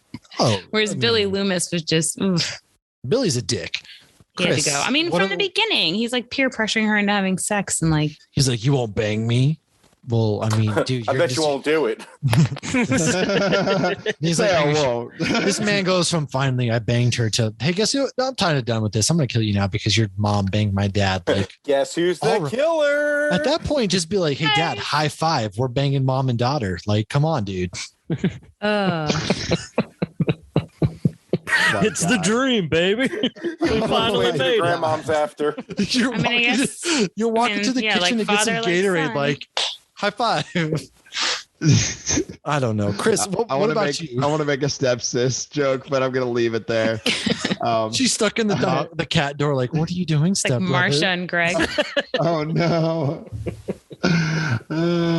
What about me, Mash? What was your favorite kill, and how would you have survived this? He said his kill. Oh, it was Drew Barrymore. Oh, that's right. You did. I started with you. You're right. My bad. How would I survive, though? I mean, I wouldn't survive because dude pounced her through a window, and it scared the shit out of me as I watched it for like the 15th time. Like when you've seen a movie so many times and something still gets you, I was like, all right, damn it. I mean, like Hoppy said, I would have grabbed a big ass knife, or ideally a big ass blunt object like a baseball bat or a piece of metal. And that beats knife. There's many opportunities. And also, I just want to say, once we've been like found out and had, I'm not going to let my friend stab me a few times. Like, fuck that, dude. I'm going to stab you and kill you. And then I'm going to kill her. And then I'm going to be like, yeah, he went crazy. I'm going to cut myself a little bit and be like, oh, it was wild, man. I survived somehow. I don't know. Like, you're not going to stab. But there's like detectives for that stuff now. They're going to know if it's self-inflicted. Yeah, but not in 1996. There's not. Okay, 1996 wasn't that long ago. Yeah, but technology. Look at where we've come. We've like. But we had that kind of like. I was gonna say, you talk about 96 like it's like the 1800s. That's like back in my day. It was the precipice of a lot of technology change. Back in the Industrial Revolution. There was a cell phone in the movie. You're like, who has a cell phone? Like back. It wasn't even a Zach Morris phone though. We had moved on from Zach Morris cell phone. That's how new this movie is. Oh my gosh! I'm just saying, like. random thought. Did you guys ever hear that, like, during production, they were going to make Ghostface's robe white? Yes. And they were too concerned it would be associated with the KKK. It totally would. Absolutely would. Hold up. That's their concern. It would have went from Scream to Cream real quick. That's their concern? Like, at that point, be like, just give the guy a cross-shaped fucking knife and let's get this over with. I want to see. So the movie was originally NC-17 and they had to edit it like multiple times before they got their R rating. Yeah, I want that NC-17 cut. I know. What were the deleted scenes? I'm kind of curious now. I think it might have just been gore, but I'm not sure. But I have another fun fact. Wait, who said it? No, you first. So the high school scenes were supposed to be shot at a high school in Santa Rosa, but the high school changed their minds because they thought it was going to like promote violence. So they ended up doing it at a community center. But as a joke, in the special thanks section of the end credits, it says, quote, "No thanks whatsoever to the Santa Rosa City School District Governing Board," end quote. Promote violence? Dude, there's literally like a school shooting every other day now. What do you mean? Well, back in 96, we only had Columbine. No, I thought Columbine was 99. Columbine was 99. Wow, so we didn't even have Columbine. Holy shit! Wow, we're old. This movie back in our day, we only had one school shooting to talk about. Listen here, kids. Oh my god, that is so terrible. So true, but so terrible. Back in my day, I only had earthquake drills. The freaking 90s were a beautiful time. Where the hell did you go to high school? No, I had tornado drills. No, I didn't even have that because in Massachusetts, we don't have any of those things. So. We had tornado drills. I was going to say, I've never had a tornado drill. We had fire drills. We don't get tornadoes. I went to high school in Bedford, Massachusetts, where it was mostly like rich white kids. So I didn't have any of this shit. You have tornadoes where rich white kids live. Not in Bedford, Massachusetts. Okay, maybe not there. We did have tornado drills. Yeah, we get tropical storms. Listen, we get the once in a while tropical storm. Sounds scary. That's a downgraded hurricane. It always That's runs a out good of for steam your before lawn it gets storm. here. Guys, I'm entering beer number 4. Oh shit, you're ahead of me. Boo. Just wanted to notify. Wait, Redfox, you changed beers, right? What are you drinking now? Yeah, I'm drinking the Atomic Pumpkin by Voodoo Ranger. Dude, this is Voodoo fucking Ranger, awesome. I'm gonna keep this can. It's pretty badass. Well, that's New Belgium. Yeah. It is. And real quick, my kill, Kenny, because no one mentioned him. The videographer. Oh, that poor dude. He was like, we're on a 30-second delay. And then he jumps But you know what? Man, you're so worried about Randy during that whole time. You never remember that he tells her like 4 minutes beforehand that it's a 30-second delay. Mm-hmm. So when he shows up, when he says it, I'm like, oh shit, I remember. He remembered and he's dead. And then you see him again with Gail Weathers. Mm-hmm. Right. But how did they? I mean, Stu and Billy don't look that strong. So they killed him on the floor, and then all of a sudden he's on the roof of the van. Okay, but also by that same logic, because I always have. This is something that I actually. That's true. He is a fat guy, so. Oh yeah, I have an issue with that because you're right. How did you get him up there that quick? And mind you, this is the same person at the time who got hit in the dick with a beer bottle, and you got this kind of strength. I'm not. Also, I'm sorry. After Tatum dies, I'm taking a nap. I'll be back later. Well, like, first of all, though, they have the time. They're chasing Sidney throughout this house, right? And throughout the yard. His whole thought process is, give me 2 seconds. Let me put this fat fuck on top of the van real quick. And it's dead weight too. That's even harder. In the off chance that somebody's going to drive the van and it's going to look so cool, dude. Trust me. Yeah. Well, when Stu kills Casey Becker in the beginning, or I'm sorry, when Billy. Yeah, no, Stu kills, I think if I'm not mistaken, Stu kills Casey Becker in the beginning because that's Billy's motive, because Billy used to date her, or no, Stu. Stu dated her. Oh, yeah, my apologies. But Billy, though, was at Sidney's shortly thereafter, which would have been good timing. Right. Well, when he kills her and she's on the phone, great scene, by the way, when she's like still dying on the phone with it in her hand, he had enough time to string and hang her up before the parents came outside. But like her parents were in the car pulling in the driveway. That's what's crazy. To be fair, but there was a fire in their house, and there was also a dead football player on their back porch, and there's like knocked over shit. I don't think they ever seen him out there. So we need the Billy and Stu origin story where they become ninjas. Yes. I want to know where they lift those weights at. Like they don't, because they look like your typical scrawny white dudes. Like there's no way at all. Okay, Billy's a dreamboat killer. How you gonna throw shade on Billy Loomis? Billy reminds me of Gavin Rossdale. I always got those vibes from Skeet Ulrich.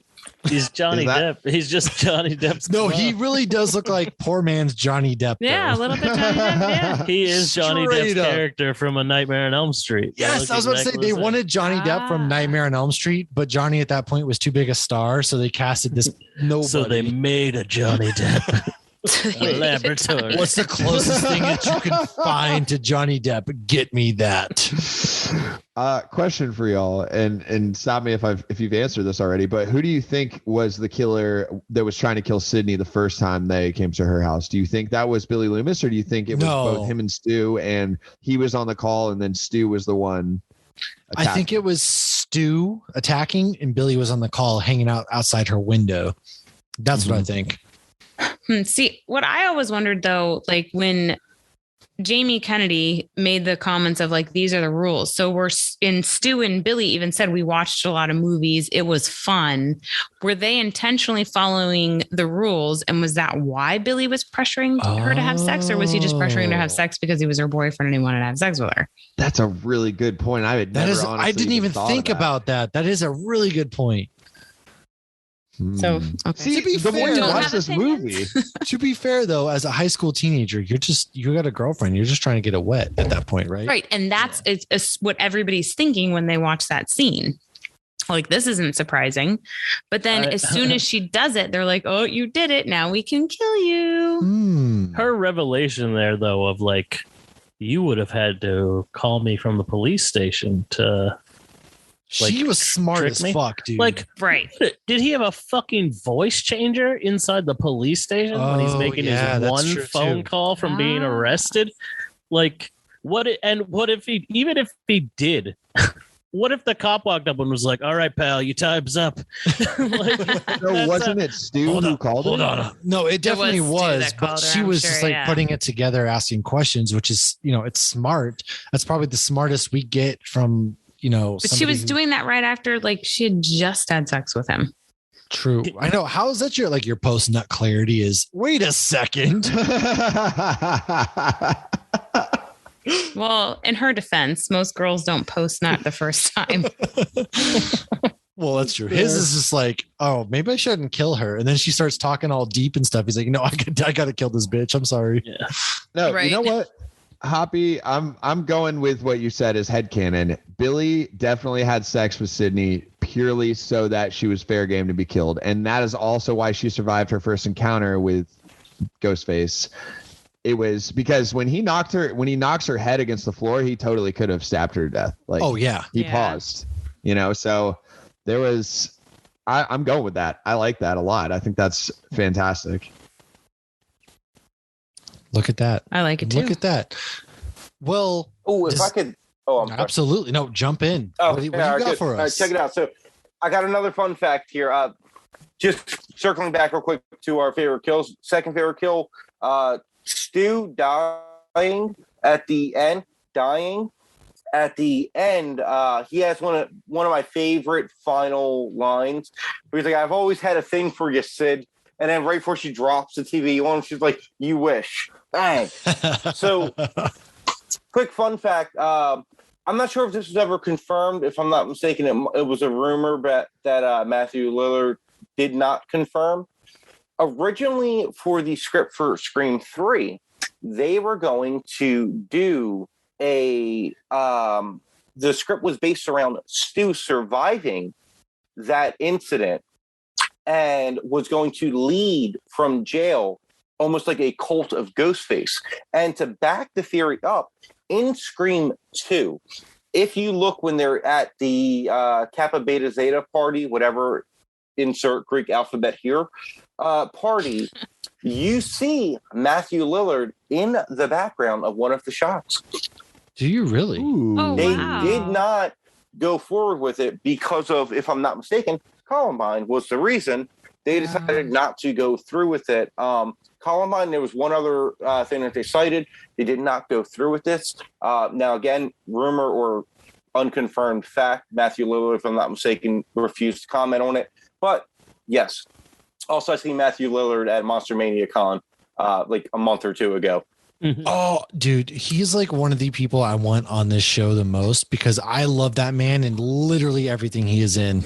Has he done anything lately? Because, yeah, he was amazing. No, that man never, like, they did him so dirty when it comes to Scooby-Doo because he had no idea that he was no longer Shaggy until he found out on Twitter for that latest animated shit that they put out. Boo. They did that man so dirty. The last time he was Shaggy was Return to Zombie Island. His last, if I'm not mistaken, which was his last film, was Return to Zombie Island. They brought him in for it. Which is the last really good Scooby-Doo movie. So without a doubt. Yeah. I love Scooby-Doo too, man. It's everything to me. That is one of my Scooby-Doo is like, I need to, like, if we ever want to talk Scooby-Doo, count me the fuck. Say no more. All right. Say less. Cause that is the my DMs have been sent. That is my jam. I love Scooby-Doo so ungodly much, man. So much. But is there any more fun facts that we have before we? Oh, I do have Hit us with the last of your fun facts before we wrap this. Say no more. Where's my notes at? All right, you throw in yours, and I'll cover whatever I have that you didn't say. Okay. One, the person who played Ghostface's voice, Roger L. Jackson, most notably known as playing the role of Mojo Jojo on the Powerpuff Girls. What? And also, they were not allowed to see him. He phoned all his lines in on the phone to them because they did not want to associate the voice with the person because it would take away from it. Common trend in horror. You see that movies. A lot. Yeah, you do. Yeah. I'm sorry, not screen related, but fun fact, The Descent, they did that too. They did not show any of the actors what the creatures would look like until they actually seen them during the take. It was the first take, and they freaked the fuck out. And then we're all Chris when he jumps through the glass, and we're like, ah! Dude, that scene that you're talking about. Okay, sorry, not to get tangential here, but The Descent, amazing horror movie. And that scene in the night vision mode when they're in the cave in the dark. It's claustrophobia, the movie. That's literally one of my greatest fears right there. I see like all the time these people doing these freaking cave diving videos. I'm like, no fucking way, dude. No Absolutely way. Not. As a 6'4" man, like there's no way I'm crawling through these tight spaces. Screw Thank you, Mash. My brother does that free diving. Chris and I are like twins separated at birth because F that, dude. Like no chance. Actually just kill me at that point. Yeah, I would give myself up at that point.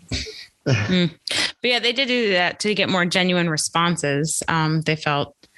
So what else do you have, Redfox?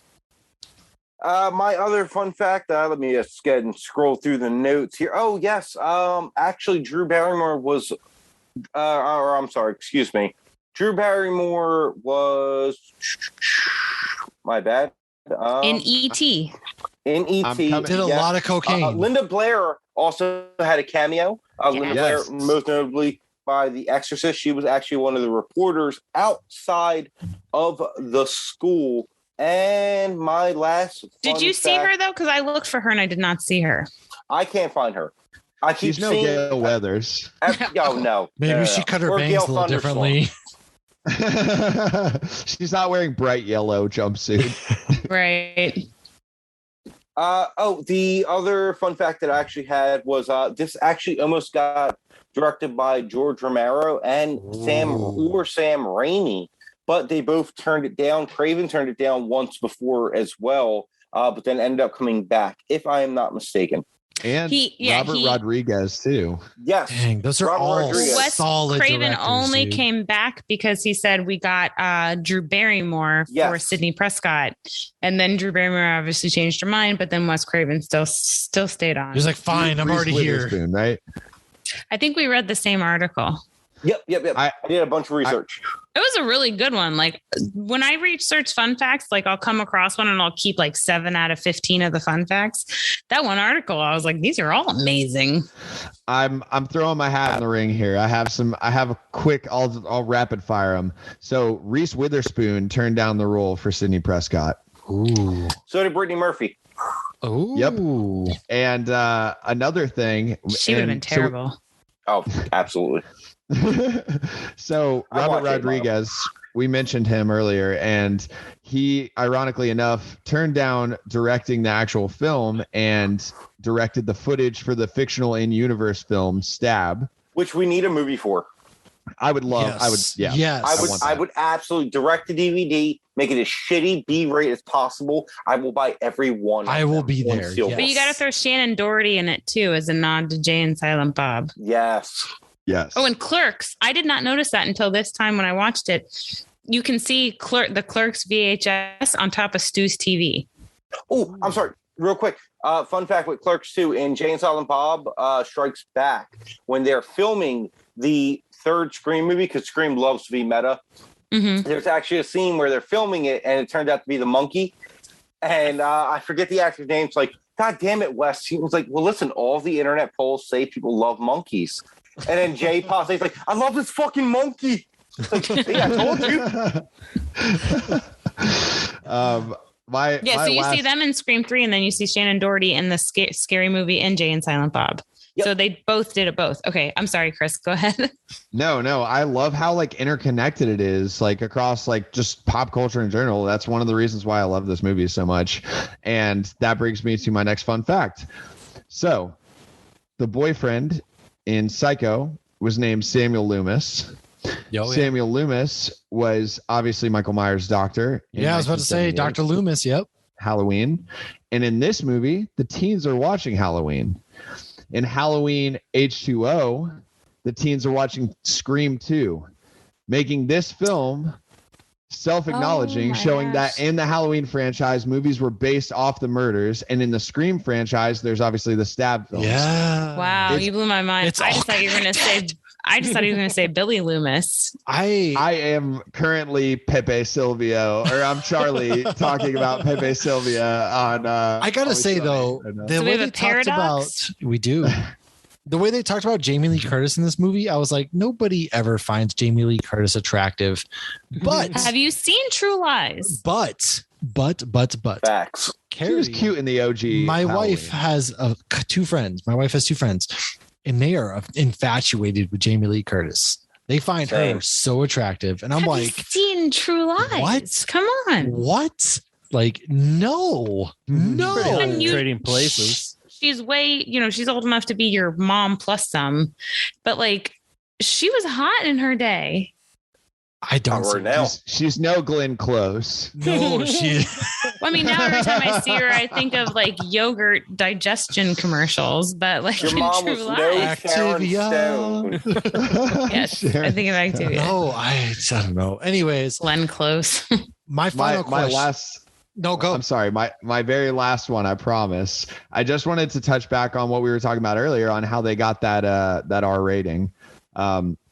So when they were, screening it, first of all, fuck the Motion Picture Association of America for their ratings. Like, if you haven't seen This Film Is Not Yet Rated, the documentary, highly recommend that if you love movies. Mm-hmm. But that being said, in order to kind of frame this in a way that they could get that R rating instead of the NC-17, they framed it as a more of a comedy than a horror film, and hence why there's a lot of comedy mixed in. It definitely is. Yeah, and honestly, it's great. I love it. But like with that, the people who are providing the ratings kind of viewed it in a different perspective, and therefore it was allowed to slide through with that R rating. Nice. I have another fun fact as well. Neve Campbell and Matthew Lillard actually dated for 2 years and actually started dating on the set of Scream. We call her Neve Campbell. Neve Campbell. Hold on. I'm sorry. Neve Campbell. Real quick. Did Jamie Kennedy? So I was trying to look this up, and it's unconfirmed, but he was married to Jennifer Love Neve Hewitt. Campbell? No, Jennifer Love What? Hewitt. I thought she's only been married to Freddie Prinze Jr. Wait, no, that's the other girl. That's Sarah Michelle Gellar. Damn it. Sorry. My husband even said, I'm going to go watch I Know What You Did Last Summer. No, honestly, though, I forgot about those films. But the unconfirmed rumor was at some point, because we were looking this up and you can't find who he's married to, but the rumor was they were married or I'm just going to throw in a Supernatural fun fact. So Supernatural did a Scooby-Doo episode and Matthew Lillard voiced Shaggy. Zoinks. That's awesome. I was watching that episode one day and my husband comes in. He's like, you're watching Scooby-Doo? I'm like, no, it's Supernatural. He's like, no, it's Scooby-Doo. I'm like, no, it's Supernatural. He goes, what even is this show? He's like, of course it's Supernatural, first of all. My last question, though, is I need to know. I know you guys just did an episode high on horror, but what is your top 1 or 2 horror movies of all time? Wait, I'm sorry, Masha. Are you asking what's your favorite scary movie? What I need to really know is what's your favorite. What you don't know is he can see you, and if you don't answer correctly, I'm literally standing behind you, he will murder right you. Now outside. What am I doing right now? There's a 30-second delay. I need to know what's your favorite scary movie. Blood. Josh, hit us with it. I'll go with Halloween. I love Halloween. It's probably It still scares me. Like it still gets me all creeped out at night. Chris. I'd say it's probably a tie between the 2013 Evil Dead and The Strangers. The Strangers is creepy because they had no music. That entire movie doesn't have music, and it's even except for the really, really loud music from the record player. Like it's not. That's true. That is true. And their whole motive is because you are home. Nah, fuck that, dude. Nah. We're just trying to have marital problems. We don't need this extra shit. Okay. Nah, screw that. Redfox, what you got? All right, well, Chris stole my first one. Josh stole my second one. So I'm going to hit you with my third string one. Halloween 5. Oh. Revenge of Michael Myers. Yes, that's the one with my favorite Is that the one with Paul Rudd? No, that's 6. Curse of Michael Myers. That's right. The Curse. Wait, Paul Rudd's in a Paul Rudd's in the Curse of Michael Myers. Yes. Curse of Michael Myers is becoming a cult classic because Paul Rudd is really blowing up lately, and people are revisiting it. It's fucking great. So. Watch it. Watch the producer cut. Me and Jay West from We Get Dubbed are doing an episode on it in about a couple weeks now for Nightmare Fuel. And yeah, Halloween 5, one of my favorite horror movies ever. I cannot wait to bring the beautiful, lovely man, Josh, right here. He can't see, but I'm touching him on screen here. I can see it. He's going to come on to talk about Halloween 5 with me and how fun of a movie it was. It is a great Halloween film. I don't care what anyone says. You look on Letterboxd, it's got a shit score. It doesn't matter. It is one of the funnest fucking Halloween films ever.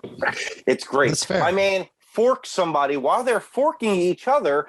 2-for-1 special, baby. Bam. Mash, what's your what's your favorite or scary movie? My favorite scary movie is probably going to be kind of a loop because I wasn't into scary movies when I was little, but I like the mystery scary movies. So I'm going to go with Identity. Yes. John Cusack. Okay. Because that one kind of blew my mind. Don't get a second chance. Well, and at the end, you're just like, nobody saw that coming. No, that's true. I'll go with that. So my number 1 is The Exorcist. That movie, freaked me out as a kid. And number 2, obviously, would be Halloween, the original of 1978. That movie is one that I watch on repeat, dude. I love the Halloween franchise. In fact, I want to do a couple bonus episodes this month of Halloween H2O and Halloween Resurrection commentary tracks. H2O, the one with Busta Rhymes? No, Busta Rhymes is Resurrection. Trick or treat, motherfucker. Okay. Josh Hartnett is Halloween H2O. Love Josh Hartnett. Love that one too. Beautiful man. If any of you want to also Kevin 40 Williams. days and 40 nights. Yes. I want to do a couple commentary tracks in those as bonus tracks, just because I love spook season, so I want to get them in. So if anybody wants to join in on either of those, you let me know. Yes. And we're gonna do it. So those are my 2 favorites, without a doubt. The Halloween franchise is just my favorite of all, but The Exorcist, that shit was scary. That little girl. Nah, fuck that. Nah. I have to ask one question. What are y'all's thoughts on Rob Zombie's Halloween 1? Good movie. I liked Halloween 1. Halloween 2 is when he really loses his mind. Fire. Oh, I got next. Halloween 1, awesome. Keeping it very brief. Halloween 1's great. He does a great job with taking something he loved and kind of putting it his own way. Don't know why everything has to be a real redneck spin to it. I personally would like to see him do Friday the 13th. I want to see Rob Zombie make some hillbillies, fight Jason. You're getting LeBron James for Friday the 13th. So. Absolutely. But yeah, Halloween 1, I think it was a great retelling of it in his own vision. Halloween 2, it would be a good movie. You have no idea. You know what? It'd be a good movie if it disassociated Halloween from it and he went all original. Then sure. Okay. No, I agree with that. Halloween 1 was a really great retelling. I loved it. Yeah, Halloween 2. I don't know. Yeah. Chris, did you open another Pumpkin Elysian? I did. This one is the Punkachino coffee pumpkin ale. Oh, you went with the coffee. Mocha even later. Well, I don't think this one has caffeine. It's actually, honestly, I've tried 3 of these now out of that pack. Get that Elysian pumpkin pack. It's fantastic. It's good, right? Yeah, we got. I keep hearing it's delicious. Good, but I can't do it. Lauren, I will go buy the 12 pack and I'll send you a couple with the beer. Well, box. I can buy them at my local Publix. It's InBev, so I don't want to buy it. That's fair. That's true. I was finishing. What is InBev with my? They're basically like the big beer. InBev is the big beer. Budweiser, Elysian. And they really detract from the quality of beers. They're just in it for a profit. But some of them are still quality. So, I mean, you can't knock all of them solely on quality, but it's like, I want to throw my money at the local breweries. But when you keep hearing a beer is really good, you just, fuck. No, the Elysians ones are still good. I love Space Dust. That's the first one. Space Dust did go a little bit downhill though. It did, but their pumpkin is still delicious. They're still delicious. So I used to love Traveler's pumpkin beer, but then they don't do it no more, if I'm not mistaken. Isn't that one a shandy? Yes, and it was incredible. It's everything to me. Lauren, if I don't get a box of pumpkin for my birthday, this podcast is over. Just saying. Anyways, just wait, motherfucker. Just saying. No, but as we wrap up, guys. I can't say enough. This is always such a pleasure. I love chatting with each and every one of you. Go ahead, Redfox, starting with you. Let's wrap it up. Plug yourself one more time. Any last thoughts? Hit us with it, baby. Not a problem. Thank you guys for tuning in tonight. We've had a great fucking time talking about the masterpiece of meta horror, Scream. You could check me out over at pop culture, you name it, we cover it. So yeah, go ahead and check us out on Spotify, Apple, wherever you get your podcast from. We're somewhere around there. And as always, our night is just getting started. You never know what's coming every week. And we have our new podcast, Nightmare Fuel, horror exclusive, coming through. We hope to see every one of you beautiful people on here to talk all things horror. And yeah, you can check it out on Twitter at @nightmare_fuel. Debut episode coming out October 10th. Thank you guys for having me so much. It's been an absolute scream. Working alongside. You don't even have kids and you just made that joke. What are we, some kind of scream? He said the thing. It doesn't matter, because guess what? Hops Geek News, one of the greatest podcasts in the game, killing it weekly. And don't worry, your boy Redfox, I'll be right back. Son, we can't wait to have you back, and I cannot wait. We got a collab on yours. I can't wait to get together with us. We're doing Jurassic Jones. We are doing. Wait. Cannot wait for that. Cannot wait, my man. This has been a long time coming. I can't tell you. Thank you so much for joining us, Josh. It's been an absolute honor. Hit us. Yeah. Four Nerds by Nerds podcast every Monday and Fridays. We are FMBN Podcast on Twitter, FMBN, the number 4 and the letter U on Instagram, TikTok, and Facebook. Yeah, thanks for having me. It's super fun. And I can't wait to do more stuff. You guys got to come back on my show. Absolutely. Yes.